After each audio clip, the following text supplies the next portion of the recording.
आणि आता पाहणार आहोत मुंबई शहर त्याचबरोबर उपनगरातील टॉप 9 बातम्या। मीरा रोड भाईंदर दरम्यान रेल्वेच्या सिग्नल यंत्रणेमध्ये बिघाड। यंत्रणेतील बिघाडामुळे पश्चिम रेल्वेवर लोकल अर्धा तास उशिराने। शिव उड्डाण पूल 1 ऑगस्टपासून सर्वच प्रकारच्या वाहतुकीसाठी बंद। मुंबईतील वाहतूक कोंडीमध्ये आणखी भर पडणार। 158 विजेत्यांना आज देकार पत्र मिळणार। म्हाडा सोडतीमधील गैरप्रकाराचा अहवाल ठरवून वितरणाचा घाट। चौकशी अहवाल सादर न होताच गृहनिर्माण मंत्री अतुल सावेंच्या हस्ते प्रातिनिधिक स्वरूपामध्ये 50 जणांना देकार पत्र मिळणार। मुंबई म्हाडाच्या जमिनीवरील एसआरए प्रकल्पातील 24,000 झोपडपट्टीवासियांना दिलासा। रखडलेले एसआरए प्रकल्प राज्य सरकार विकासकांकडून काढून घेऊन म्हाडाला देणार। पुनर्विकासाला वेग मिळणार।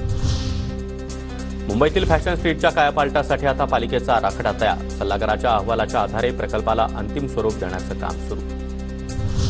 घाटकोपर होर्डिंग दुर्घटनेमागील घोटाळ्याच्या अँगलची चौकशी होणार। उच्चस्तरीय समितीची कार्यकक्षा निश्चित। 1 महिन्यामध्ये अहवाल सादर होणार। मुंबई विद्यापीठातील आंतरराष्ट्रीय वसतिगृह 2 वर्षांनंतर देखील बंद। नवे शैक्षणिक वर्ष सुरू होऊन 2 महिने उरटले तरी देखील प्रवेश प्रक्रिया सुरू नाही। विद्यार्थी संघटनांकडून संताप। मुंबई महानगरपालिकेच्या आश्रय योजनेमध्ये घनकचरा व्यवस्थापन खात्यातील सफाई कामगारांच्या भत्त्यामध्ये वाढ। 1 जुलैपासून वाढ लागू होणार। वांद्रे स्थानकाबाहेर शौचालय उभारा। उच्च न्यायालयाचे महापालिका आणि रेल्वे प्रशासनाला आदेश। आपला दवाखाना उभारण्यासाठी शौचालय तोडण्यात आलं होतं।